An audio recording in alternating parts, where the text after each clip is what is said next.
al tema, ¿no? Y naturalmente la persona que centraliza esta convocatoria es el doctor Hugo Cohen, que todos lo conocen, pero la gran trayectoria yo no lo voy a presentar, porque Carlos se va a presentar y decir quiénes son.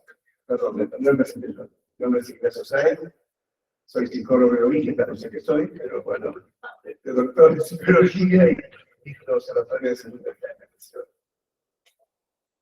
En la ciudad de Rosario, por ejemplo, la Universidad Nacional de Rosario, y dijo también la carrera de psicología en la Universidad de Intervención en Rosario. Hola a todos, soy Celeste Fernández, soy abogada y trabajo en la Asociación Civil por la Verdad y la Justicia, que es una organización de derechos humanos que tiene un equipo que trabaja específicamente por los derechos de las personas con discapacidad, y en ese marco, entre otros temas, trabajamos por la implementación de la ley de salud mental. Hola, buenas tardes. Soy Graciela Natela, soy psiquiatra, soy docente universitaria, soy una activista por la organización, trabajo en el órgano de atención a salud. Bueno, como Roberto, soy psiquiatra, saludista de salud pública, tengo la fortuna de que creo que conocen todos, más fuerte. Y bueno, después se llama fraccionamiento de nosotros. Bienvenidos y gracias. Bueno, vamos a empezar.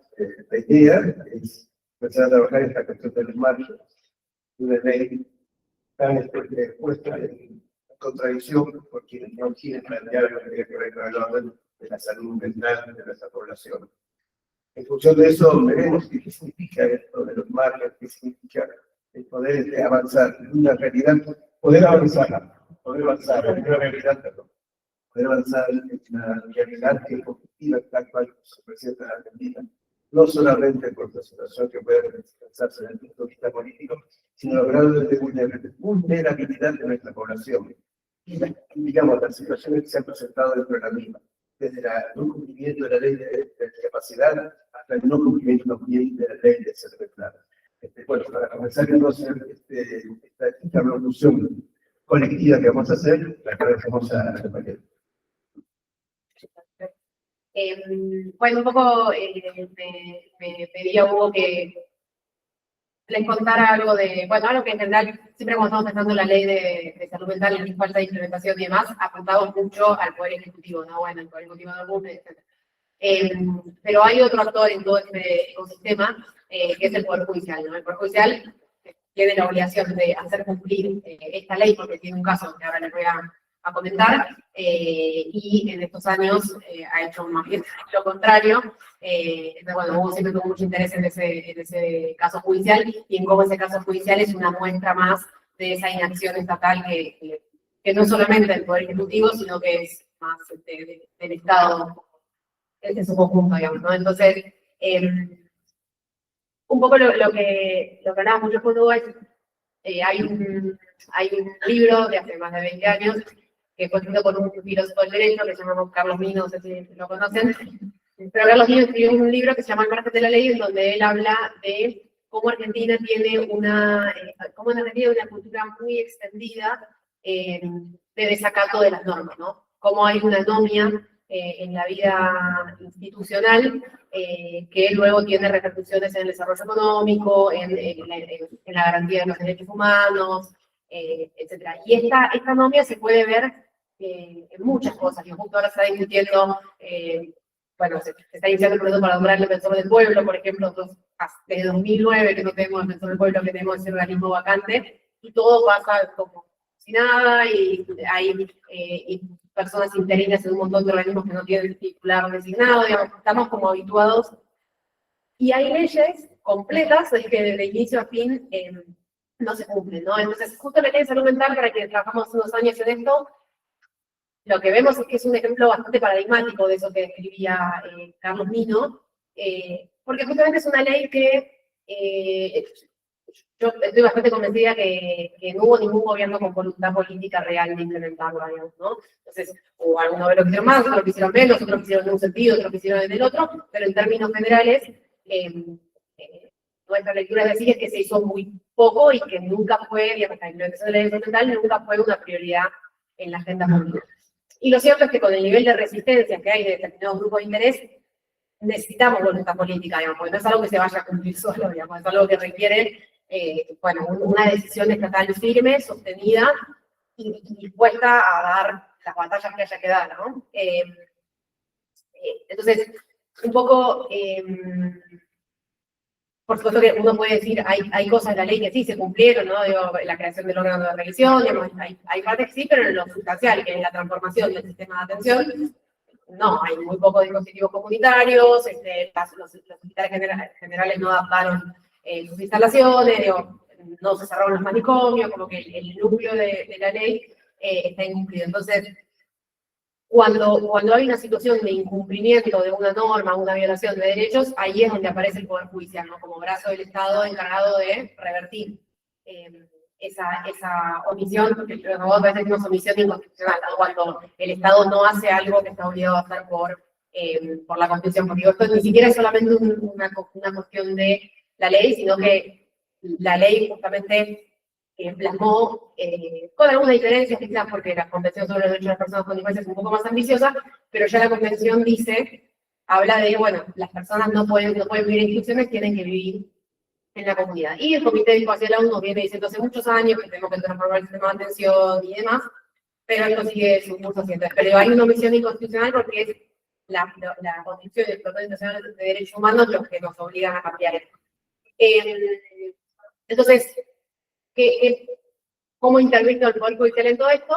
En 2014, dos defensoras públicas curadoras interpusieron una acción judicial por 4 personas, que eran como personas que ya existían y que estaban internadas en hospitales de la Ciudad de Buenos Aires, y básicamente lo que pidieron es que se les garantizaran dispositivos comunitarios a todas esas personas y a todas aquellas que estuvieran en la misma situación. O sea, por más que no estuvieran individualizadas en la sentencia, todas las estuvieran por fuera de esas 4, pero en la misma situación, el Estado estaba obligado a, digamos, ellas decían que se debía obligar al Estado a crear dispositivos para todas.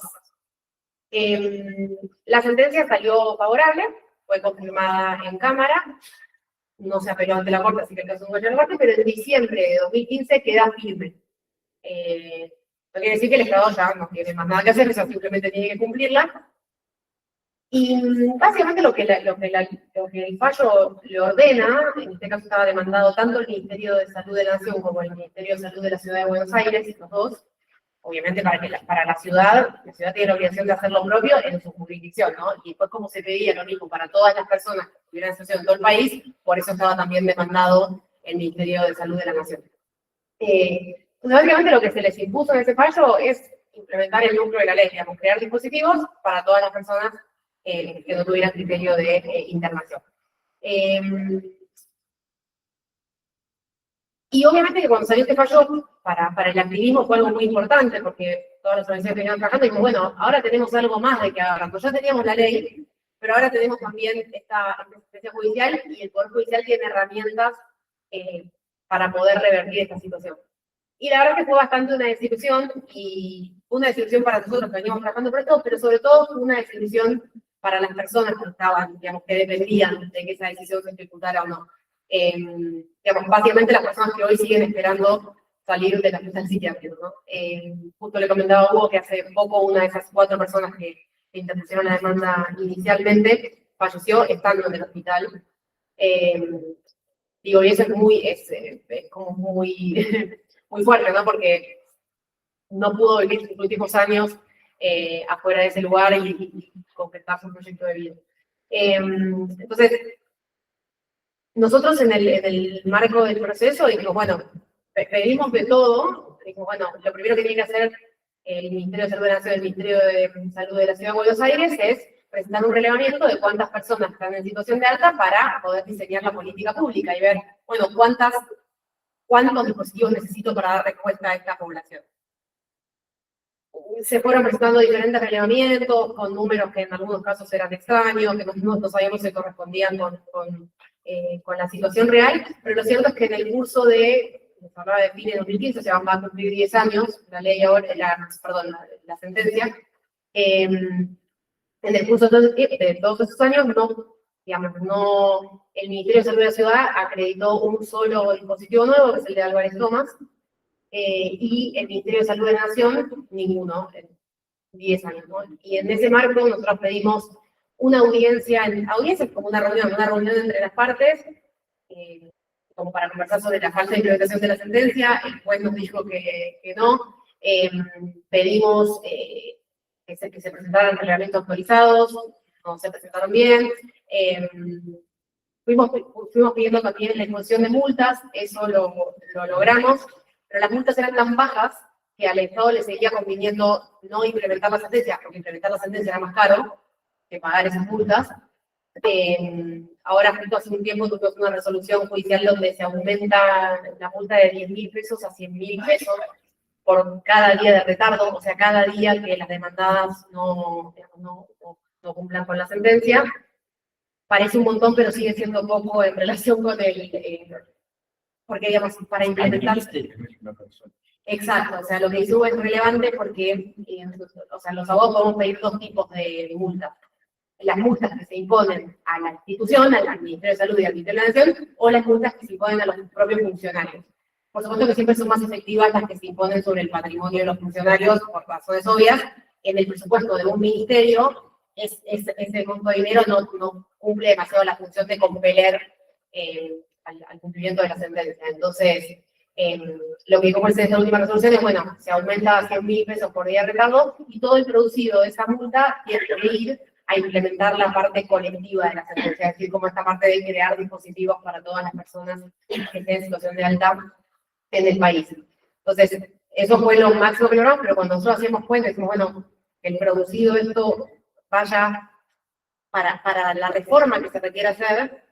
Digamos, sabemos que el sistema comunitario es costo efectivo en el mediano plazo, pero al inicio sí hay que hacer una inversión inicial en todos los dispositivos comunitarios. Claro, nos seguía pareciendo poca plata para implementar esa tendencia. El Poder Judicial siempre nos dijo que no a una, ni siquiera estaba pidiendo audiencia pública, una audiencia entre partes, nos negaba la remoción, o sea, como que era obvio que la sentencia estaba incumplida. Pero este es como un excelente ejemplo de lo que podríamos llamar falta de activismo judicial, ¿no? Ahí, digamos, también los jueces tienen que ser activistas, por supuesto, siempre reservando su independencia y demás, pero tienen que ser activistas en el sentido de garantizar el respeto de las leyes, ¿no? O sea, la causa es un estado de parálisis, que ya no se sabe mucho más qué hacer, incluso se denunció internacionalmente desde el Ministerio Público de la Defensa, se denunció internacionalmente no solamente el incumplimiento de los ministerios de salud, sino también que se argumentó que había denegación de justicia, porque las personas que habían confiado en esa sentencia, la mayoría nunca pudieron salir. Entonces, hay algo ahí de cuando uno piensa por qué sucede esto, y me imagino que cada uno debe dar su lectura respecto de las causas, pero uno podría decir que lo que, digamos, hay falta de voluntad política, esa falta de voluntad política se traduce en una falta de presupuesto. Ustedes saben que la ley de salud mental prevé que el 10% del gasto total en salud tiene que ir a salud mental. Nosotros desde así que venimos analizando todos los temas del presupuesto, lo máximo que vimos es 2%, digamos, nunca superó eso. Este año justo ya hicimos el análisis, está en 1,42% del total del presupuesto, no del Ministerio de Salud, sino de la Comisión de Salud, de todo el gasto en salud que tiene el Estado. Hay gasto en salud por fuera del Ministerio. Entonces, bueno, digamos, esa es la situación, pero cuando uno se pregunta qué hay de fondo en todo esto, yo creo que buena parte de esto es explicado por una mirada respecto de las personas usuarias de los servicios de salud mental, ¿no? Digo, por una mirada capacitista, uno podría decir. Esta idea de que son personas que tienen que estar encerradas porque son peligrosas, no hay una verdadera concepción de estas personas como sujetas de derechos, ¿no? Entonces, me parece que hay algo ahí que explica todo el resto, que explica que no haya presupuesto, que explica que ningún gobierno en general se ponga las pilas con esto, digo. Entonces, el producto, digamos, de esa mirada basada en el prejuicio hace que hoy haya funcionarios completamente inactivos, que esto no tenga demasiado costo, porque en realidad es que no tiene demasiado costo para nadie no cumplir la ley, esa es la realidad. Salvo para las personas que obviamente están perjudicadas por esto, pero digo, para el funcionariado público, que sea, o sea, que no tenga costo tampoco desinformar en medios, las cosas que circulan en medios de comunicación, o sea, son tremendas realmente, y también una sociedad que no exige todo lo que debería, ¿no? Digo, cuando uno piensa en la magnitud de la violación de derechos que supone vivir tu vida en un hospital psiquiátrico, deberíamos estar todos movilizándonos en las calles, porque realmente es muy, o sea, es muy grave. Entonces hay como una incongruencia entre los niveles de exigencia que hay a nivel comunitario y lo terrible de lo que viven esas personas. Y creo que hay algo ahí también de pensarlo como es una discusión vinculada a la dignidad humana. O sea, nosotros como comunidad política estamos soportando que haya personas que no puedan tomar una decisión sobre su vida. Porque acá ya no se trata de si en el hospital, que hay hospitales psiquiátricos mejores que otros, entonces en algunos hay electroshock y en otros hay celdas de reclusión, y entonces, obviamente que hay lugares que son todavía peores porque tienen ciertas prácticas que son tremendas, pero aún si nosotros hiciéramos como el esfuerzo por imaginarnos el mejor hospital psiquiátrico posible, y bueno, uno donde a la gente la tratan bien, seguiríamos teniendo un problema de violación de derechos desde el momento en el que las personas no son dueñas de su vida, que no pueden decidir cómo usar su tiempo, que no pueden decidir si estudiar, si trabajar, que tienen que pedir permiso para salir. Entonces, hay una forma de tortura en la falta de autonomía, más allá de cómo te tratan. Entonces, creo que eso es lo que tenemos que poder problematizar como comunidad y tratar de hacer que esto sea visto como un problema de derechos humanos. A veces parece que estuviera como en otro lado, ¿no? Está la agenda de derechos humanos como más en general, y los temas que están ahí en un lugar muy chiquitito, bueno, como esto, toleramos cosas con las mujeres que no toleraríamos con ninguna otra persona. Entonces creo que eso nos tiene que llevar un poco a reflexionar a cada uno de ese lugar, al Poder Judicial con la parte que le toca, al Poder Legislativo con lo que le toca, al Ejecutivo, a la sociedad civil con lo que nos toca. Eso, pero es una discusión en la que se juega la dignidad humana. Entonces, pues nada, celebro estar como acá compartiendo con todas esas personas que están súper comprometidas y que luchan contra viento y marea, sobre todo cuando escucho a Hugo y a Graciela y de toda su militancia por la ley, aunque a veces parezca que vamos lento, sí, sería mucho más lento. Sí, no, pero le digo la expresión del principio. Lo de Carlos Nino lo dice difícil, pero y un poco eso le dio el nombre al libro de Hugo, así que, bueno, ahí vamos. Gracias. Bueno, agradecer la presentación que acaba de hacer Celeste. Quiero aprovechar para agradecer a Antonella Genco, porque ella nos abrió la puerta de su casa, que es el lugar donde hoy estamos.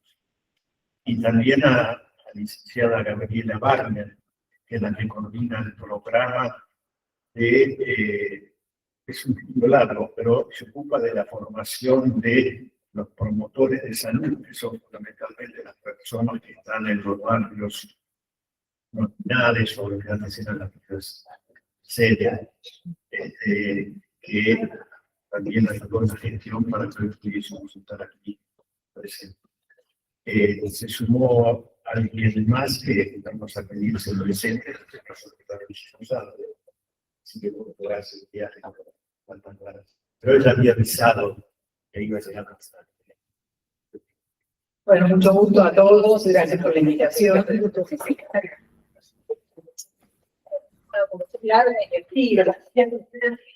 Bueno, gracias por la invitación. Yo soy la doctora Inés Puig, soy psiquiatra y psicoanalista de adultos, niños y adolescentes.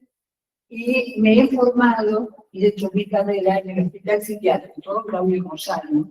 No es la única formación que he tenido, pero de primera mano vengo de esa tarea. Y en el tiempo que empecé a formarme, era común encontrarme con personas con 60 años de internación, 40, 30. Y bueno, personas que directamente vivían allí. Y yo desde mis inicios entendía que, bueno, si no va a un hospital, el hospital tiene que ser una situación de necesito tener esa concepción, además de todo lo que, digamos, el camino recorrido que fui haciendo en relación al tipo de atención o del tipo de formación que yo quería tener.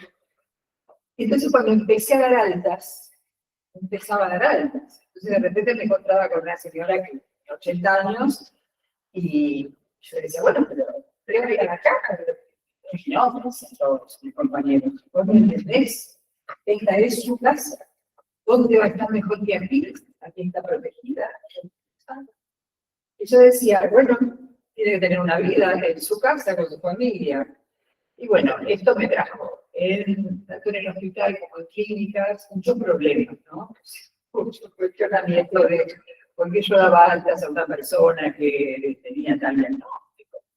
Y después muchos problemas en relación a la noción de caridad, ¿no? Porque darle un lugar a estas pobres personas, en este sitio es un acto de caridad y bueno, muchísimos problemas. Pero ¿qué quiero decir con esto?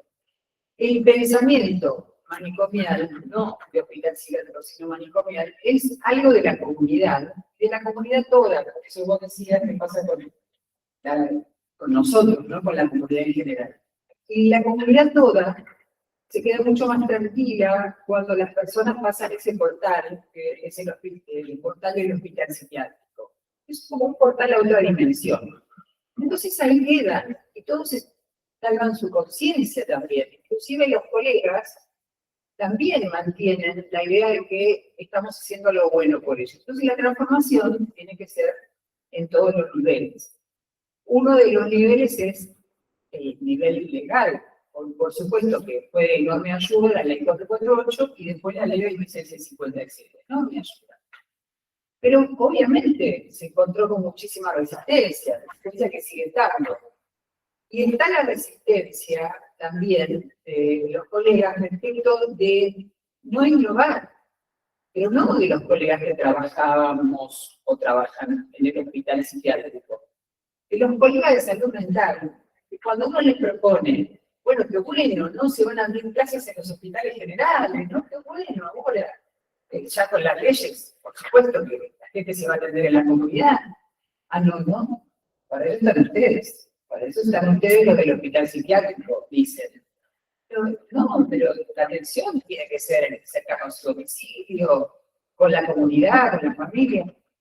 No. Son casos especiales. Ustedes se forman para eso, olvidando bien las cosas. Entonces, el prejuicio no es solamente de algunas personas, está muy instalado. Y las leyes son eso que ayudan, por supuesto se necesita decisión política, pero cuando alguien quiere innovar y trae una voz y dice, bueno, ahí está el sol, y el sol tiene luz, y la luz nos ilumina por acá.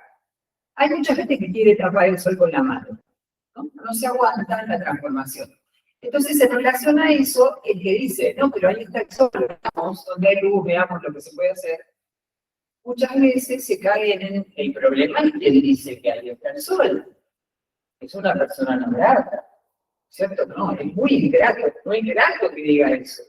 Nos viene a sacar el trabajo, nos van a dejar afuera, todas explicaciones prejuiciosas respecto a la resistencia al cambio. Bueno, a Hugo en su momento se lo declaró persona no grata dentro de la comunidad profesional de psiquiatras, de un grupo por lo menos, de psiquiatras que declararon persona no grata.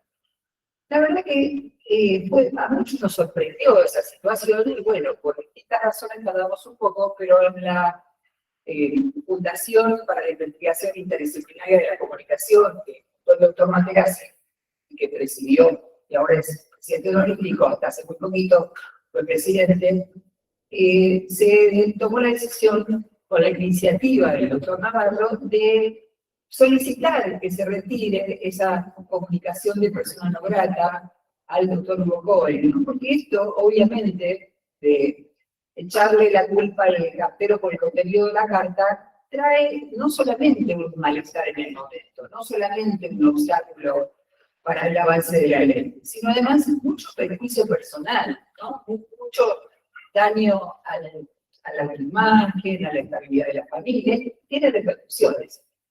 Pero me parece que en este caso de lo que hicieron desde el arte personal no grata Hugo, tenía que ver con eso, con la enorme resistencia al cambio, aceptar que las cosas una vez que se instalan van a cambiar definitivamente, como es una ruptura epistemológica. Puede haber algunos contenidos inicialmente, cambio parcial, de ir y venir, pero llega un momento que las cosas cambian y tienen que cambiar. Entonces, bueno, una pequeña voz que traer desde el INDECO, que no tienen que ser más declarados persona no grata, y que AMSA debería retirar esto, es lo que queremos sumar en este momento en esta mesa acá, y celebrar la presencia del libro, y además que digo, lo vamos a poner como parte de la bibliografía en las materias que he visto. Yo trabajo en la UCES hace muchos años, hace 25 años, estuve 30 años en UBA, y hace 25 que estoy en UCES, y enseño las leyes de salud mental desde hace 20 años, hace muchos años, y particularmente la aplicación de la ley 2657 y los inconvenientes que hay en su aplicación se viene debatiendo desde que empezamos a ir al ministerio, que nos convocaban para que esto se bajara al plano universitario, al plano de formación. Hace muchos años ya los estudiantes hacen las prácticas en una clínica, a veces, pero fundamentalmente les hacen en el hospital Moyano. Y hace muchos años, hace fácilmente 15 años, pedí que se hicieran en otro lado, que se pudiera salir del hospital Moyano. La resistencia fue enorme, no lo logré. O sea, no logré que se dejara de hacer las prácticas allí. Yo sostenía, no, pero hay que hacerlo en la comunidad, en centros ambulatorios, en otros lados. Pero los estudiantes, otros profesores y los directivos, todos sostuvieron todo en el hospital psiquiátrico. Por eso digo que tiene que estar el cambio de paradigma, el cambio de calidad, y eso es un trabajo que va a sobrepasar, ¿no? Va a sobrepasar, ¿no? Esperemos que haya un poquitito más de presupuesto, pero como van las cosas, bueno, me parece que hay que trabajar muchísimo más con la comunidad. El presupuesto difícilmente aparezca. Nada más. Gracias.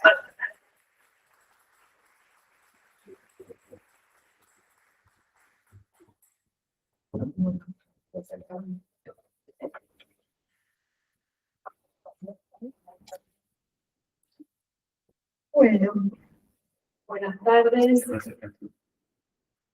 Se escucha igual. Estamos cerca. Es más que el sur.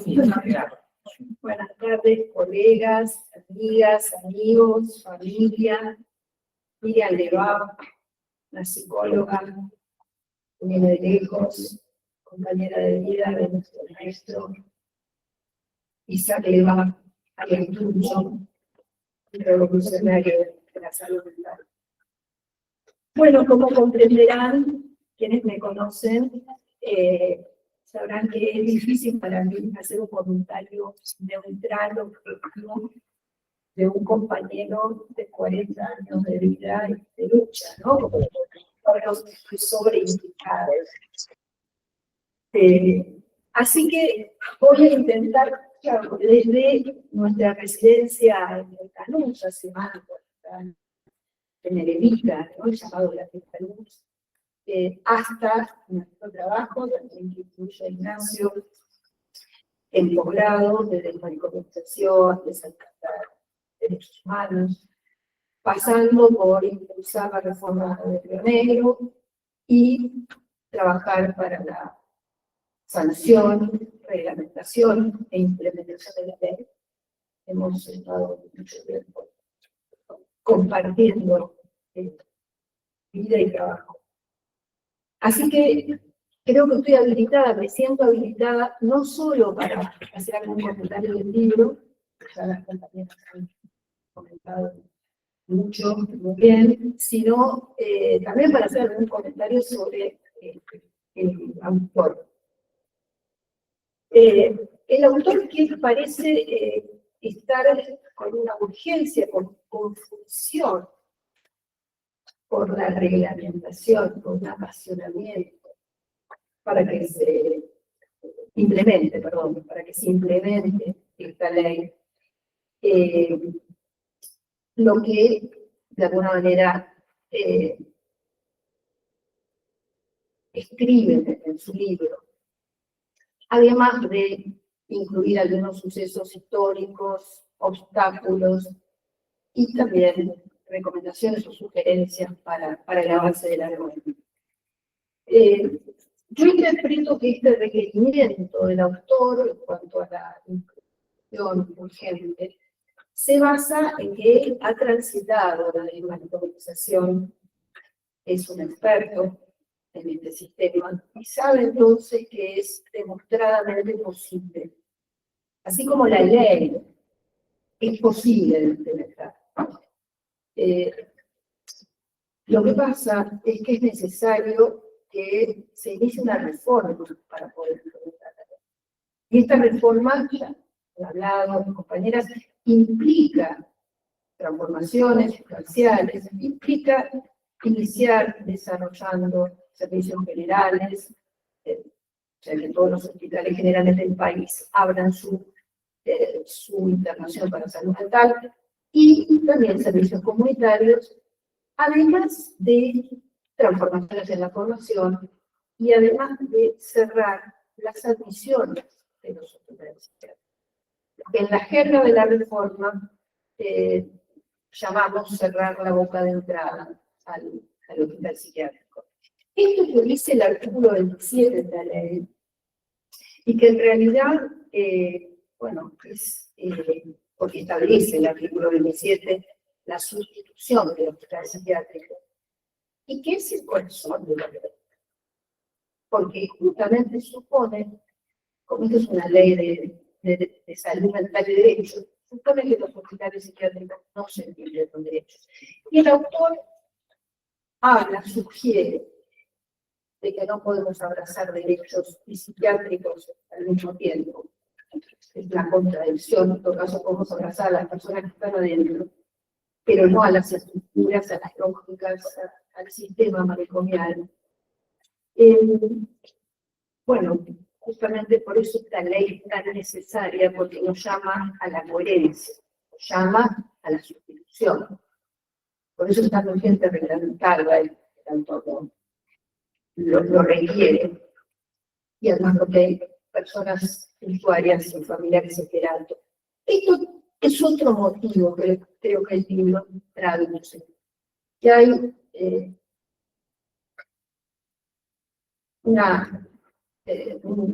requerimiento, un reclamo de modificación, de derogación de la ley a partir de proyectos legislativos, a partir de la voz de familiares, a partir de medios de comunicación. Y creo que el libro, ¿no?, traduce cómo modificar, cómo derogar algo que no se implementó totalmente. O sea, cómo es estas voces que piden que esta ley se modifique, se derogue, si no la hemos visto en acción completa. A lo largo del libro, el autor nos advierte sobre factores que obstaculizan, que han conspirado negativamente en la implementación, desde las mismas políticas de salud mental, ya han referido, encabeza en responsabilidades profesionales que han tenido en algunas situaciones intereses creados en contrario de la ley.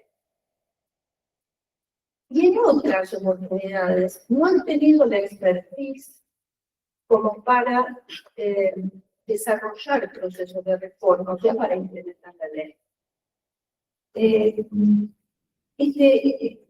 Este tema de la política también se entrecruza con una formación deficitaria. Vamos a ver que es un entrecruzamiento en todos los factores. que dificultan la implementación de la ley. Porque volvemos con este mantra, ¿no? La formación no se ajusta a la época y al imperativo ético y categórico de la ley de la inclusión social. Nos han formado para el control del síntoma, ¿no?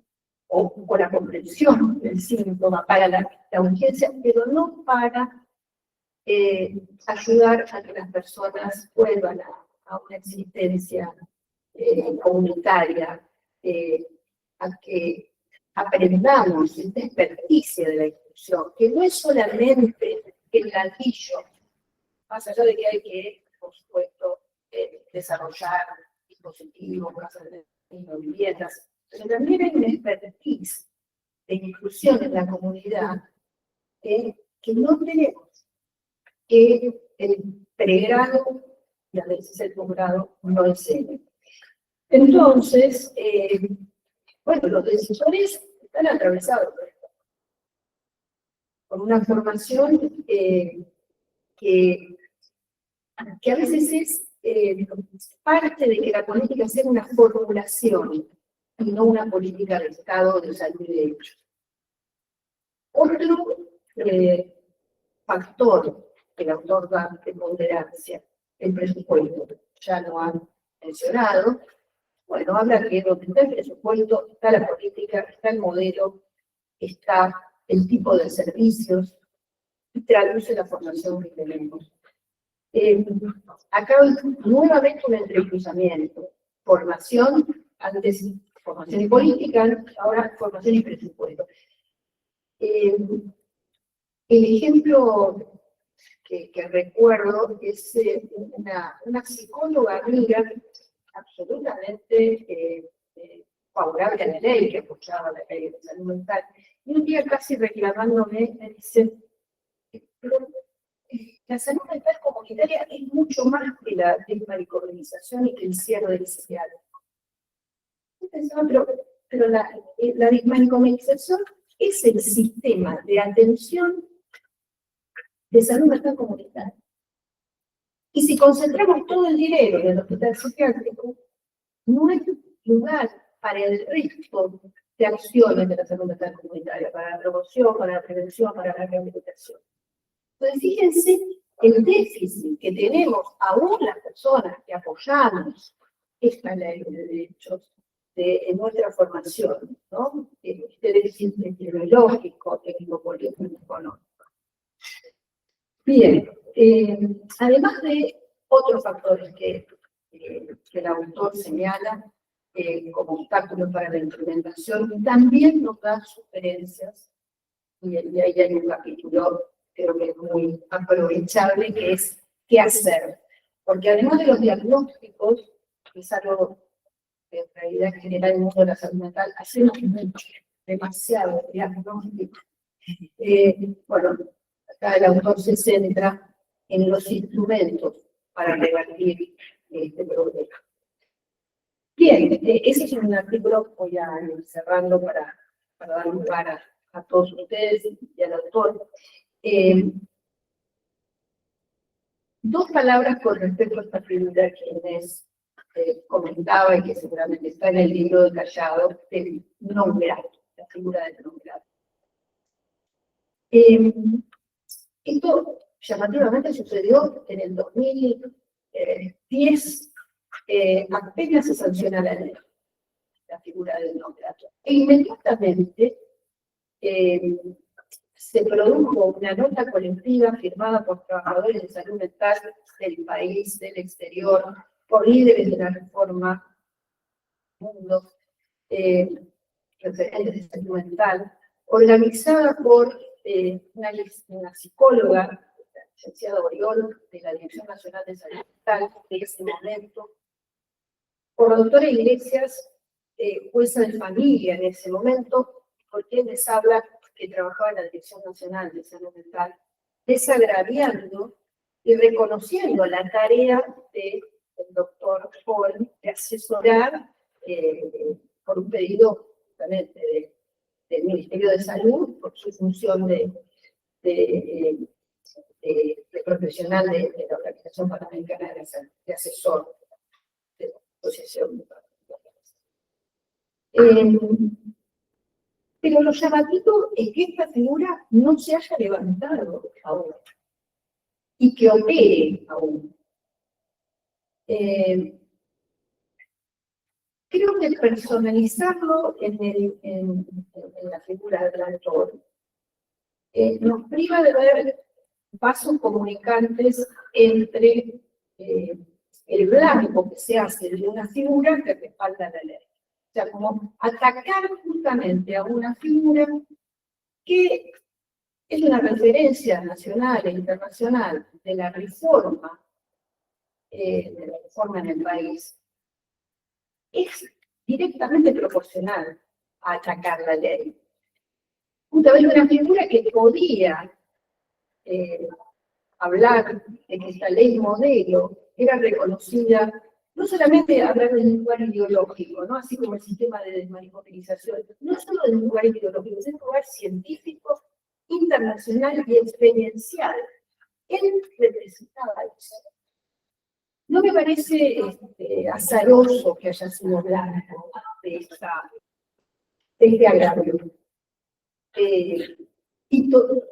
Dado que hay un clima de revisionismo histórico con respecto a algunas cuestiones de la salud mental, esto mismo ocurrió con una de las corporaciones que en un boletín periódico que sacaba hizo una crítica muy destructiva a la Dirección Nacional del 2010-2011, justo en el momento que estábamos financiando, compañeras de la Dirección Nacional de Salud Mental de esa época, justo en el momento que estábamos financiando dispositivos sustitutivos al hospital psiquiátrico en todo el país. Después de haber hecho una convocatoria nacional, como para que las provincias entregaran, digamos, sus proyectos para la inclusión social con distintas líneas de financiamiento. Justo en ese momento, ¿no?, aparece esa crítica también. Son todos hechos bastante superpuestos, tomando lo que decían las compañeras del silenciamiento a figuras y a momentos históricos en donde había una voluntad de implementar. Bien. Esto posteriormente también, cuando justamente cambian las figuras de la Dirección Nacional, en ese momento cuando estábamos haciendo este financiamiento, estaba el licenciado Vela, la gestión que siguió también prohibió la entrada del doctor Cohen al Ministerio de Salud, a partir también de una lucha intentando la reglamentación y la implementación, que ya está contada en el libro, de lo mejor en la región. Bueno, estos mensajes de silenciamiento hacia quienes no claudican, ni tampoco han sostenido la pervivencia del psiquiátrico, no han hecho fruto, no han fructificado en el autor. Es cierto que él es parte de lo que el sociólogo Serge Moscovici, experta en el tema, llamaba minoría activa. Gracias por enseñarnos esto, Nelly Murekiak, la socióloga de la reforma violina. De lo que llamaba minoría activa, un grupo minoritario, un 1% aproximadamente de la población, que se hacía parte de los cambios efectivos, de los cambios sociales, de la revolución del status quo. Es parte de esas minorías activas. Y también ha sido parte del grupo que el libro acuñó en Nunca Más Maricones, y Nunca Más el Silencio, ni la expulsión. Así que, bueno, esto ha hecho que el doctor Cohen siga abogando por estas causas. No sé si es De hecho, lejos de silenciarlo, hubo cual produjo el himno, que es una reflexión, que es una respuesta, y que seguramente se hará parte de la historia de salud mental, pero también considero que es parte de la historia de un hombre valiente.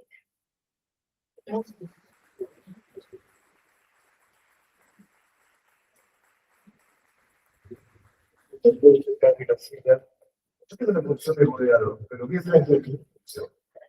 También, bueno, siempre tiene alguna cosa muy breve acerca de eso, ¿no? Porque, bueno, con Hugo nos conocemos de ciclo de años y hemos compartido muchas cosas, fundamentalmente los albores de la democracia. Y bueno, como ustedes saben, el anecdotario dice que eche la ley y que eche la trampa, ¿no? Y había un conde, el conde de la Pepelusa, que generó una máxima que era cambiarlo para que nada caiga. Esta ley se promulgó casi con la mayor, con la absoluta totalidad del cuerpo legislativo. El tema de la implementación es algo que quedó ahí, pendiente, y tendiendo nunca a poder generar la realidad de lo que se planteaba en esa ley. Esa ley, la 26.657, de la cual tiene mucho que ver. ¿Por qué tiene mucho que ver Hugo? Porque Hugo, junto con un grupo de personas también, comenzaron a generar ese proceso de desorganización en Río Negro, que recogía la diferencia más loca e importante, Rotelli, Basaglia, todo aquello que tenía que ver con un proceso de cambiar, pero cambiar de verdad, no para que nada cambie. Se avanzó sobre esa ley, se cerró un manicomio, se generaron las pastillas de salud mental, se las recuerdo. Pastillas de salud mental, como te decía, es Río Negro, que va del Atlántico a la cordillera de los Andes, se generaron patrullas interdisciplinarias. Ese es también otro de los que es algo que utilizamos en falta. Cuando Materazzi plantea respecto a la visión interdisciplinaria, que también lo recuerda Materazzi también de todas esas épocas. ¿Qué novela? Péndex sería. En realidad, es algo en lo que tenemos que comenzar a trabajar. Yo recuerdo lo que dijo Vicente Galli cuando estábamos en la Escuela de Salud Pública con Hugo y con muchos más. Él estaba como director de salud mental. Yo como un joven hincha que golpeó la puerta del ministro para poder participar porque no era director de nada, simplemente quería titular una cátedra. Y una de las cosas que planteó Vicente Galli era que quería informar y trabajar con todos los directores, fuera de la concepción política que fuere, porque en realidad instaurar una ley sin tener la capacitación de aquellos cuerpos directivos de artistas, las cuales no adelante, la parte de una saco roto y producto del hambre de las corporaciones, que parece que conocemos las corporaciones en nuestro país. Entonces, en ese sentido, esa ley fue después se viera. Una ley que tuvo repercusiones no solamente en la Argentina, sino que tuvo repercusión a nivel internacional. Aún no se ratifica, aún no se sigue llevando adelante. Por eso creo que las cosas no son por casualidad, no hay hombres que generen estas ideas que transforman en hechos concretos, no tendríamos hoy la ley de 1657, por la cual también tiene mucho esfuerzo. Vamos a empezar por la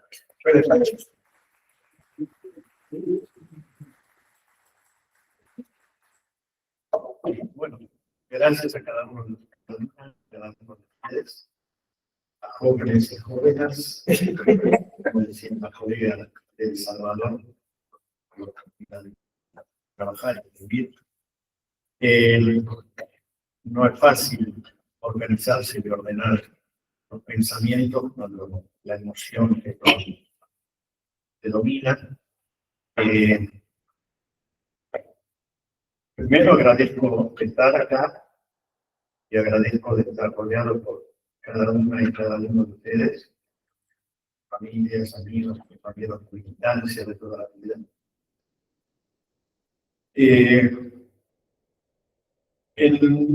En segundo lugar, hay aquí actores. Yo no puedo presentar, hablar de cada uno, lo que quiere hacer. Que aquí, en cuestión de tiempo, solamente son 2 o 3 nombres. Pero función desde mi punto de vista, necesaria de ser cristiana.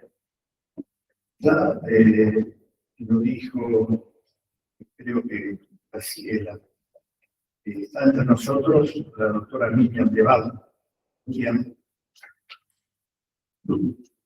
ni siquiera levanta la mano arriba, la pone abajo.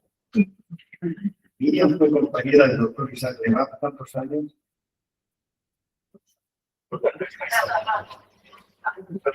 Digo la verdad. Él fue nuestro maestro, nuestro líder y finalmente nuestro amigo. Falleció en Jerusalén hace 2 años, 3 meses antes de la guerra.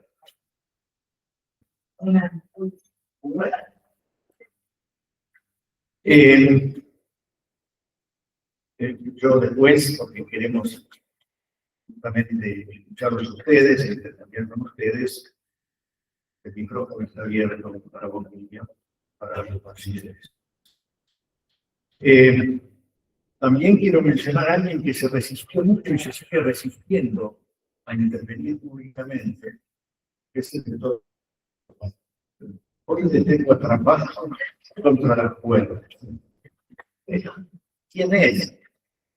El director del Hospital General de Sierra Grande, Pedro Barbuesa, ahora se empieza a conocer porque el gasoducto y esto por ahí. Y después fue presidente de la zona sanitaria y después fue secretario del Consejo Provincial de Salud.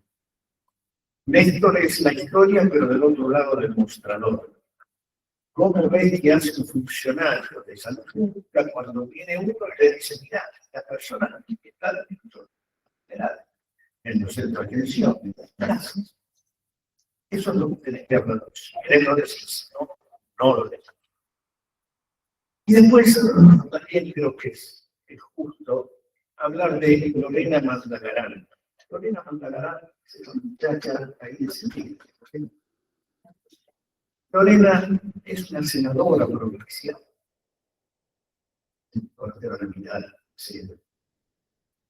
Ejemplo de que hay buenos políticos, hay buenos estados y buenos estados. Tal vez no tanto como son necesarios. Pero Lorena es un ejemplo de que haya tenido senadora por el género de Buenos Aires. Bien. Presentar un libro es una cosa media contradictoria, porque un libro se lee y en todo caso después se comenta. Es difícil, entonces, o además puede uno caer en lo tedioso que es una cuenta. Pero ¿qué pasa? No se puede leer. ¿No? Entonces, de paso, ahí tienen los volantitos. ¿Lo podés? ¿Cuáles son los volantitos? ¿Lo reparto? Hola. Por ahí se accede al libro. Es un libro electrónico, así que no hay forma de mandarlo, ni de regalarlo, ni de eso. Es difícil. Bueno.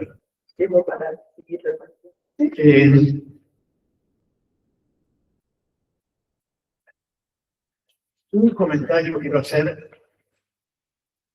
Inés, no lo conocíamos. No hoy, sino hace más de 40 años. Mucho más. Al 76, ¿cuántos años? Pero no solo los años, sino porque el 24 de marzo del 76, el día en que madrugada fue con Inés y otra compañera más del tercer año de medicina, estábamos repartiendo los apuntes de anatomía patológica del centro de estudiantes declarado la clandestinidad en la fuerza de anatomía patológica de la paciente. De la misma. Si no la ven, por la junta. Y de ahí también, no en vano, gracias al agradecimiento de estar es en serio. Tener salud, pero además, para nuestro país ha pasado muchas cosas.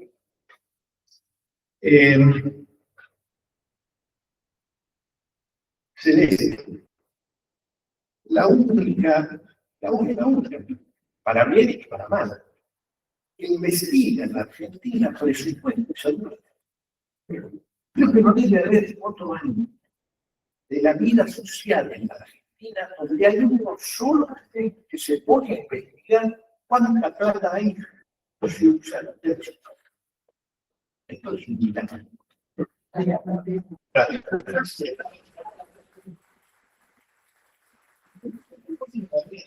Plano de los jueces lo dijo, 15 años pagando multa que todavía no se sí, bueno. Sino que además, ¿cuánta plata hay? ¿En qué se utiliza salud? Bueno, Ignacio no puedo hablar mucho porque es vegana en cuanto a la memoria. Yo tengo una mala memoria, es verdad. Y si él empieza a hablar de los recuerdos, estamos fritos. Pero compartimos también, creo que no dije algo que es importante. Este evento es compartido por el Foro Federal por la aplicación de la ley de salud mental. Y el Foro Federal, pero que está transmitiendo a distintas provincias, fue también una iniciativa, como dijo Ignacio, atendiendo a Vicente Gatti, que se nos ocurrió hace 3 años en el plano de hagamos de alguna forma un grupo para que la ley se aplique. Estoy hablando antes del actual gobierno. ¿Y por qué digo esto? Porque es, sigue siendo, un foro para crear.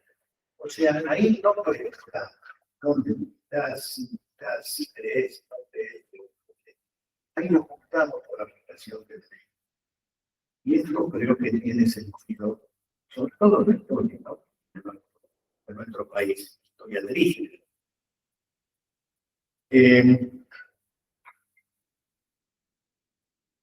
Después en el intercambio seguramente ustedes intervendrán. Juan Pablo, él puede hablar también del otro lado del computador y transmitir experiencias que están en el... bien, el libro Graciela dio fe que no solamente lo leyó, sino que fue su pluma la que me ayudó en infinidad de veces para que el libro existiera. O sea que tal vez había que compartir el conocimiento con ella, Graciela Matella. Yo los invito a lo que me vean, es obvio, pero porque es muy fácil transmitir esto que fue mi intención. O sea, ¿cómo en un país con tanto despliegue del campo de la salud mental? Lo que dijeron aquí todos los panelistas no se ha aplicado ahí. O sea, esta es una pregunta que en sí misma ya vale un libro. ¿Cómo tanto despliegue? Este es como si fuera algo que pasa volando de largo puesto, no lo mismo. Que un artículo del 32 que habla del presupuesto, artículo 32 de la ley 26.627. Véanlo hoy a la noche cuando vayan a su casa. ¿Qué dice? ¿Qué dice? Sin reglamentar. O sea que hoy sí entendemos ante el gobierno presente, donde queda claro para todos que no hay interés ni intención de aplicar una política de salud en beneficio de los ciudadanos del país. Yo estoy hablando hasta el 23, donde supuestamente sí es lo que existía una intención política partidaria. Entonces le vamos a decir, los señores, Acá no hubo decisión política. ¿Por qué lo decís? Porque está sin reglamentar. Y si no hay presupuesto, por lo menos no puede ser. Dar el Consejo Nacional, no hay presupuesto. Entonces, otro signo de interrogación, yo me pregunté.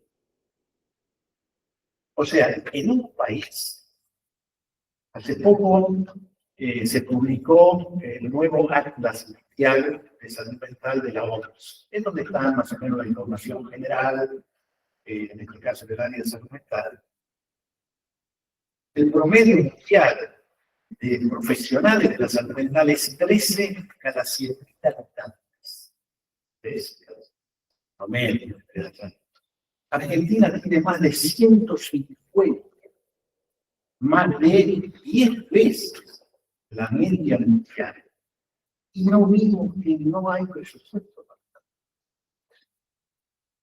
Entonces, esto a mí me llama realmente, para no extenderme mucho y de manera sintética, desde mi punto de vista, yo analizo 13 puntos en el libro por la complejidad y para ver efectivamente que esto no tiene una respuesta, como fácilmente caemos en el campo de la salud mental cuando nos reunimos, bueno, sí, el modelo médico hegemónico.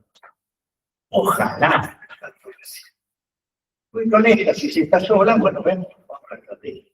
Evidentemente, con eso no basta, por eso 13 capítulos que yo organicé. Que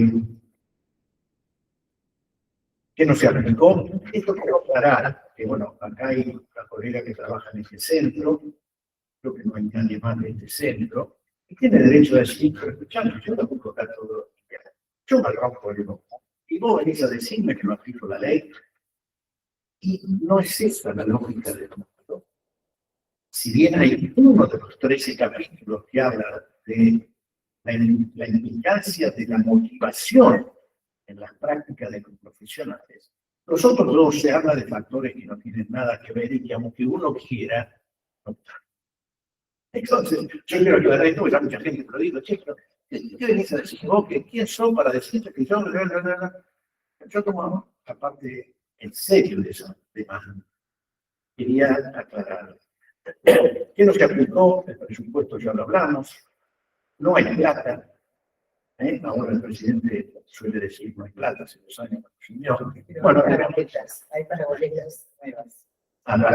No, pero si mira a ese plano, ¿cuántos billones reciben los hospitales psiquiátricos hoy? Entonces, esos millones de los hospitales psiquiátricos hoy son plata, pero que hay que redirigirlas a lo que dice la ley, a centros de atención de proximidad, hospitales generales, centros de atención primaria, casa de camino, de rehabilitación, hospital de día, apoyo a la familia. O sea que paremos acá, no va a haber ningún mal, pero reorientemos y reorientamos los millones de dólares que hay. ¿Te acordás cuánto hay en la ciudad de Buenos Aires? Sí, o sea, como promedio en general, todos los años en Ciudad de Buenos Aires, o sea, se ve el presupuesto reflejado muy claramente en el hospital céntrico, porque en general ronda el 80%, pero de todo el gasto de salud mental de la ciudad, 80% va para los 4 hospitales monovalentes de la ciudad. Y después, bueno, venimos hablando con preocupación que el programa de internación asistida desapareció del presupuesto ya desde el año pasado. Presentamos un video de información donde creo que sigue funcionando, pero no tiene una línea presupuestaria en torno a esto. No lo vemos, entonces no tenemos mucha claridad sobre que no está en los costos. Está escrito, yo lo refiero en el libro, son millones de dólares que hoy hay, como Celeste bien dijo, va para 4 hospitales ciertos. Entonces el problema de la ciudad de Buenos Aires no es que se cierre el Bonaparte, el problema de la ciudad de Buenos Aires es que no hay alternativa técnica, programática a un Bonaparte. Y solo se discute el cierre, no el cierre. Bueno, yo creo que en esto no estamos de acuerdo. Cerrar vamos a ningún lado, vamos a peor. El tema es que el mundo está todo discute. Si el Bonaparte es lo que la ciudad de Buenos Aires necesita para la atención de las personas que padecen de adicciones, o necesita otro sistema. O sea, otro déficit, otra pobreza del campo de la salud mental. Pues, la tecnología, no hablemos, no hay, no existe. Para Argentina, la tecnología, al menos en salud mental, lo que mañana, la formación ya se dijo, no estamos preparados cuando nos recibimos para lo que la ley nos plantea. O sea, la Convención Internacional de los Derechos de la Persona con Discapacidad y la desmaterialización. También está fundamental. O sea, todo lo que yo estoy planteando trato del libro de fundamental. O sea, ¿por qué digo lo que digo? No, pues me da la gana. O sea, ¿de dónde saco esto? Política partidaria versus política de salud pública en Argentina, lamentablemente, al menos en el campo de la salud mental, lo que se entiende es que esto es un voto partidario. Y acá, entre los partidarios, vamos a ver cómo nos acompañan. Y los resultados están a la vista. Pasamos 14 años sin ni siquiera ver que no teníamos presupuesto. ¿Sí? Y creo que esto hay que plantearlo, porque en salud también lleva muchos años, y entonces el problema es la capacidad técnica y la continuidad por los cambios de gobierno. Por eso, meramente partidaria. Es una cuestión de política de salud. Por eso, para agruparse partidariamente. Bueno, la actitud de los profesionales ya lo mencioné, personas moderadas, no se lo mencionó. ¿Qué pasó con la ley en la pandemia? También es interesante analizar. Ya de la pandemia. Y después de la pandemia, obviamente. Bien. El trabajo del Ministerio Público de la Defensa, en particular el órgano de revisión, es una de las cosas que algo de esperanza nos da. ¿Sí? Pero la justicia sin recursos del Ejecutivo, otra vez nos quedamos caminando detrás.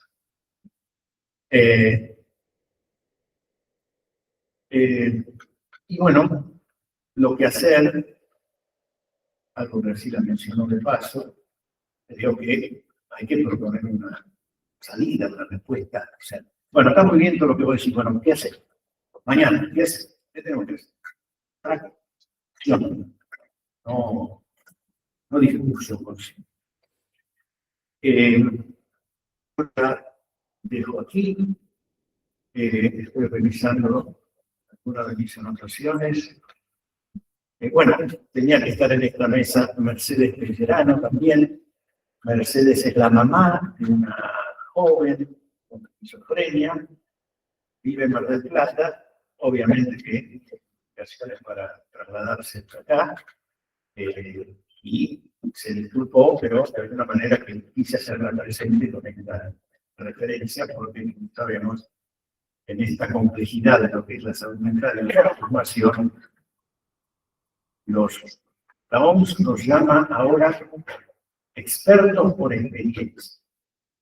O sea, yo soy experto por mi formación académica, en el campo del derecho. Los usuarios y los familiares también son expertos. Y su conocimiento es necesario justamente para que nos ayuden a encontrar el camino para la transformación. Y Mercedes y su hija son expertos que hoy no pudieron estar, pero nos acompañan. Bueno,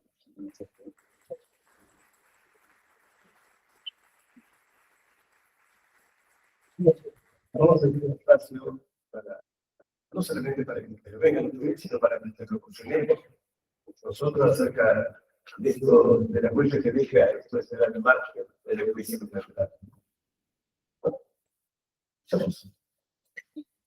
Ahora les toca a ustedes, vamos a ver qué pasa. ¿Sí puedo?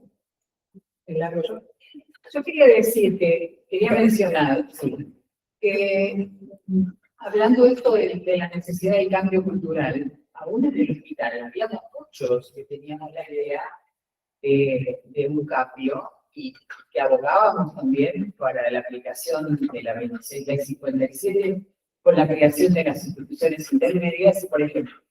Estaba en el hospital de día, funcionaba, ¿no? Funcionaba bien. Entonces decíamos, no, porque tiene que estar en la comunidad. Y lo fácil, decían, cierren la puerta, pongan una entrada por el otro lado. Ah, bueno, hagámoslo. Bien, entren por Pedriel, no entren por Gracia. No había caso que se pudieran juntar los 4 ladrillos para hacer esa reparación. Yo quería abrir un servicio de atención en crisis. Entonces, había presupuesto para hacer una remodelación.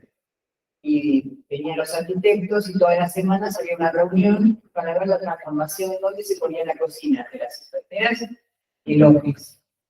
Y yo decía, donde sea, pero vamos, ya está bien así, vamos, no, pero es muy importante, porque las enfermeras quieren que sea a la izquierda.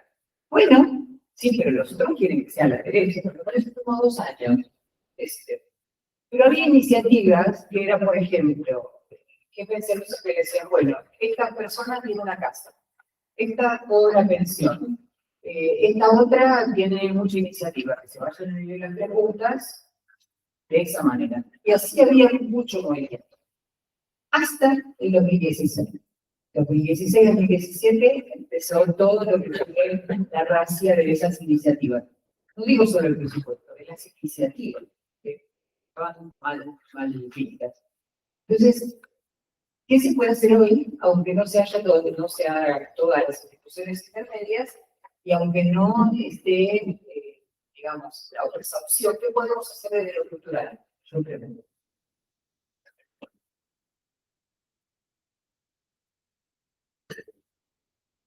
No hay micrófono para que pueda acercarse. Hablar fuerte. No, bueno, primero. Perdona, es porque los que están en el Sí. beat no participan, ¿no? ¿Sí?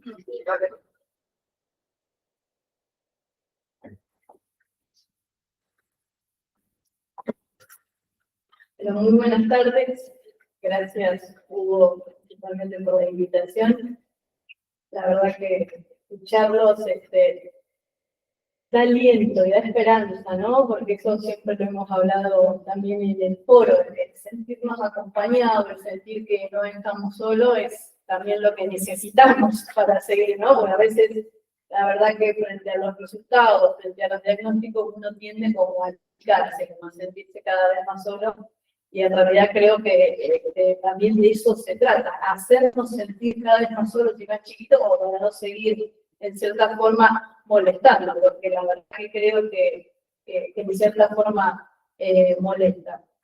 Yo la verdad que desde, no solo desde la labor legislativa, que próximamente culmino en diciembre, sino que previo a esa labor he trabajado muchísimo y convencida que es necesario pensar realmente en la implementación de la salud mental y no en su modificación. A mí me ha pasado que yo soy de Azul, una localidad muy chiquita en el centro de la provincia de Buenos Aires, y me ha pasado discutir con lo que habitualmente uno discute, ¿no? Porque a partir de la ley no se puede internar, ¿no? La famosa discusión que se da en torno a la misma. La verdad que es hacer docencia prácticamente en un capítulo de lo que habla de internación. Y me encuentro con que en realidad cuando uno dice, vos les preguntás, así lo interpelás, decís, ¿y por qué decís que no se puede internar? Porque en realidad nunca leyeron nada. Creo que se trata de eso, ¿no? La desinformación que existe y el hablar por lo que dice o lo que me contaron o lo escuché. Y eso es lo que tenemos que empezar a romper. Hay una fuerte creencia en la comunidad de que la ley vino a joderle la vida, digamos, a la familia y a los usuarios. Pero en realidad nunca se detuvieron a leerla concretamente. Yo les quiero contar una vivencia que tenemos en Azul. Tenía un servicio de salud mental independiente. La verdad que a partir de la reforma, a partir de la ley, mejor dicho, de salud mental, se hizo un gran esfuerzo y hoy funciona dentro del único hospital público que tenemos de adultos en la comunidad. Tiene un sistema abierto. Con mucha resistencia, obviamente, no solo por parte digamos, los agentes de salud que trabajaban en el servicio, sino también de los usuarios, ¿no? Los que estuvieron ahí, como ustedes también comentaban, hacía más de 20, 30 años. Y me acuerdo de Silvia, una usuaria, tenía ya el alta, pero no tenía dónde recurrir. Y andaba por el estacionamiento del hospital, conversaba con cada uno de los que estaban, y ahí nos pusimos a pensar, ¿qué es lo que puede ser así? Porque realmente está para internarse, tiene el alta, tiene una inserción en la comunidad, porque tiene el diálogo, la conocen todos. Entonces, pedimos permiso al director del hospital y, digamos, la excusa que en cierta manera ponía Silvia era que no tenía con qué pagar un lugar porque no tenía familia, un típico de esas situaciones cuando tienen internaciones tan prolongadas, familia empieza a correrse. Bueno, así que le preguntamos a ella qué quería hacer, qué le gustaba hacer, y nos dijo lavar coches. Dijimos, wow, el estacionamiento del hospital está lleno de coches. Así que pedimos autorización al director del hospital a ver si Silvia podía ofrecer lavar coches. Nos aceptó la propuesta, también teníamos que acompañarla, tenía que saber ella que como si no entendiese que es sí o que es un no, porque lamentablemente a veces hasta subestimamos estas cuestiones, había que explicarle a Silvia que tenía que dirigirse amablemente, y que si era no, era no, y si era sí, que lavara. Bueno, cuestión para resumir, Silvia estuvo 4 años lavando los coches de todos, hasta motos lavaba, y no solo consiguió pagarse una pensión, sino que además se compró la aspiradora para desinfectar los autos, digamos. Empezamos como nosotros dándole sus artículos, y ella automáticamente, cuando vio que era rentable, no quiso que le paguemos más la compra de los insumos, y digo, hasta se perfeccionó su servicio comprándose una aspiradora y demás. A partir de eso, digamos, uno también ve esta cuestión. Fue una, había 20 internados. Pero ella fue también la que le demostró al otro que podía hacerlo, y después tenía ayudantes. Y también se logró, obviamente, la articulación con la familia. Así que yo creo que esto, ¿no? El valor de que sea uno, el que nosotros sintamos que eso tiene valor, es también lo que nos impulsa. Así que quería compartirle esa experiencia que tiene sus años, pero que fue muy importante incluso para quienes trabajamos ahí en el servicio, porque realmente fue como un logro y demostrar esta posibilidad de que la inclusión existe, que es posible, sobre todo. Así que bueno. Y bueno, en lo que hace a la labor legislativa, hemos trabajado algunos proyectos que tienen que ver con mejorar y ampliar derechos en este sentido. Y hemos trabajado con el PUR algunas también propuestas, así que bueno, pero bueno, está todo el estudio, lamentablemente. Gracias. Y acaba de hablar, que es muy interesante, perdón, sobre tal vez lo pongo como algo de actividad, pero bueno, no es en ese sentido que lo menciono. He trabajado en la sociedad y abogado. Y cuando yo me pregunté, ¿qué vas a hacer el año que viene? ¿Trabajas en el Poder Judicial? ¿Vas a seguir la carrera judicial?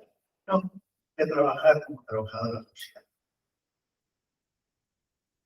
Coherencia y consecuencia. Acá está también presente uno que fue colega, subdirector del Hospital de Niños de la Ciudad de Buenos Aires durante muchos años. También él, si quiere, puede hablar de experiencia, por eso que quiera. Pero antes de eso, yo quiero hacer un comentario. A ver, en el libro está, reitero, ya se dijo, la formación. Los colegas no tienen ni idea de hacer como una crisis de investigación, sino claro, no saben. Y entonces, si rajan, protestan o reclaman, tienen razón, porque nunca se les enseñó nada al respecto. Entonces, lo primero que hay que hacer es venir, vamos a ver, vamos a dar los pasos, ¿okay? Y después un equipo que se mantenga en el apoyo con el tiempo para que después se autonomicen y puedan atender la urgencia. Yo me acuerdo de los focos, cuando yo estaba en el Hospital Fernández, en el año 84, en La Guardia, pasaba lo mismo que la entrada de una persona con psicosis, depresión psicomotriz, con una persona con HIV. Desaparecían todos, no quedaba nadie en la guardia, por el temor al contagio y a la muerte. Esa era la secuencia, no había otra alternativa. Venían seguridad, el camillero, vienen por puesto, lo ataban a la camilla y se lo llevaban atado al Luis.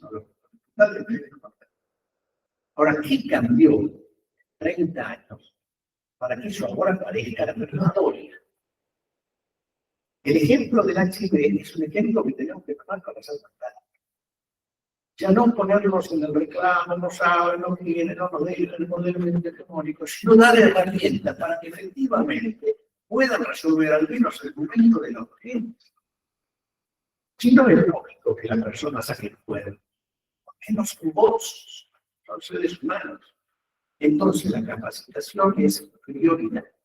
Quiero aclarar que esto no es una idea personal, sino que es lo que recomienda la OMS, de cómo justamente empezar a cambiar este camino en la mayoría de los países. No hay cómo incompleto. Acá no sobran los recursos. También, así como el campo puede producir 400 millones de granos, para alimentar 400 millones de personas, tenemos chicos que se van a dormir con hambre, tenemos psiquiatras y psicólogos, ¿no? 150 o 100.000, sin embargo, los resultados no están en cuanto a las personas con acceso a tratamiento, atención digna y cuenta la me había quedado pensando en la historia que trajo Lorena, porque me parece que tiene algo muy gráfico de la importancia de escuchar a las personas, que muchas veces cuando se escucha a la propia persona, la solución es bastante más fácil de lo que uno podría pensar antes, ¿no? Alguien le pregunta, ¿qué querés? Y simplemente con esa pregunta, como que en estos espacios en general se suele anular la voluntad de la persona, porque bueno, no, yo sé lo que es mejor para vos, no, esto no lo vas a poder hacer, esto no te conviene, ¿no? Y es como, o sea, son estos dispositivos de anulación subjetiva, digamos. Y pensaba, me acuerdo hace unos años haciendo entrevistas en el Borda y en el Moyano, y me hiciste acordar a una persona, un hombre de, yo creo que 60, 70 años, estaba hacía como 30 años internado, no sé por lo que tengo de décadas. Y bueno, como que yo le preguntaba si le gustaría vivir afuera, había como una cosa de, sí, pero no tengo a dónde ir, entonces acá al menos tengo una cama, tengo no, y siempre me dicen, no, pero la gente elige estar acá o está protegida, esa no es una decisión libre. O sea, si es la situación de calle, bueno, que no es una decisión libre, ¿no? O sea, no es que la persona elige eso, ¿no? Pero una de las cosas que me decía es, pero pensando un poco en lo que me hubiera, ahora como veo que ya está, ¿no? Pensaba algo de que tenía 60, 70, y ella como que ya sentía que había pasado, ¿no? Pero decía, para mí sí me hubiera gustado formar una familia, con una chica, tener hijos, como... Y yo pensaba, me hice acordar ahora como cuando él me decía eso, yo hubiera pasado si alguien lo hubiera escuchado en ese momento, ¿no? Porque también escuchar a la persona implica humanizarla. Muchas veces nos enroscábamos con otros y entonces, ¿qué hay que hacer? Y a veces simplemente escuchar a la persona y para que nadie lo vio, pero es verdad, con la voluntad de simplemente partiendo de la escucha uno piensa alternativas. Digo, hay algo el todo se tiene que hacer cargo de las personas a las que privó de vivir, porque esa persona fue privada de vivir. Entonces, nada, me llevaste un poco a pensar en toda la importancia de escuchar a las personas como nosotros estamos en la política pública, el gozo del presupuesto, el gozo de la formación de un voto, toda una cosa, y a veces es mucho, sí, es como me parece una excelente historia. ¿Quiere pasar? No es una obligación. Es obligación, pero ya Pero ya que estamos, ya fuiste. Bueno, yo no tengo la experiencia en el expertise de salud, solamente tengo la experiencia de gestión de un hospital público. En un hospital público que se hace un centro de derivación de chicos con problemas en salud mental, porque está armado el chico como tal y con una herramienta como para poder actuar. Y la verdad que a mí me generaba muchas veces, creo que lo hemos hablado, una contradicción de poder estar en ese punto, porque por un lado tenía toda la convicción de que había que aplicar lo que se puede hacer la ley de salud mental, y por otro lado encontraba todas las dificultades cuando uno la quería llevar adelante el proceso. Y que están todas, ¿no? Está desde el presupuesto, la falta de qué hacer después. Una vez que los chicos se internaban, que querían dar el alta, esto se transformó en una tortura, que no había manera, no sabías dónde, nadie lo podía seguir. Y son chicos que a veces, como a lo mejor pasa los adultos, tampoco tienen papá. Los reciba la familia contenedora. Y entonces, en lugar, yo a veces pensaba, ¿qué estamos haciendo? ¿Qué es mejor? Porque teníamos a los chicos, que a lo mejor se quedaban mucho más tiempo con la propiedad porque no sabían qué hacer. Y la falta de formación también. Una crisis de situación psicomotriz, en un chico había una descarnada. No, hubo que trabajar mucho para poder formar gente y realizar protocolos de cómo atender. Así que desde mi experiencia, todo lo que existe como dificultades existe. Sabéis que no vive con el optimismo de poder superar esos temas que son tantos, tantos obstáculos que a veces me agotan, me abruman. Pero bueno, gente como ustedes me permite continuar. Quisiera, Se está cambiando, no, yo quisiera hacer una reflexión. Doctor Daniel Pejeiro, ex subdirector del hospital, ex subdirector del hospital Gutiérrez. Por mi función me toca recorrer hospitales, al Gutiérrez vamos mucho, tenemos una colega, psiquiatra infantil juvenil, que es parte de la tarea, y bueno, y ayudarme si querés, Martina, a comentarle a Daniel que cuando vamos a hacer evaluaciones de niñas y niños, realmente la diferencia en la atención en lo que es la internación en general, es abismal en relación a otros sectores morales, en donde las niñas y niños están siempre acompañadas y acompañados por acompañantes o por familiares, donde no hemos registrado vulneraciones de derechos de denuncias en relación a lo que es la internación moral. Esto es importante porque es un dato concreto. Lamentablemente no está suficientemente estudiado en términos, ¿no?, porcentuales.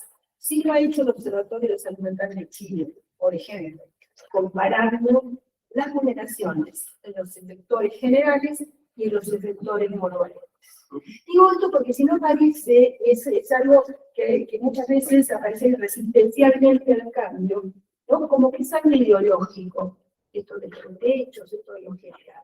Acá hay pruebas concretas, nosotros tenemos denuncias de vulneraciones de derechos continuas, fundamentalmente en el sector monovalente, públicos y privados. Y no así en hospitales generales.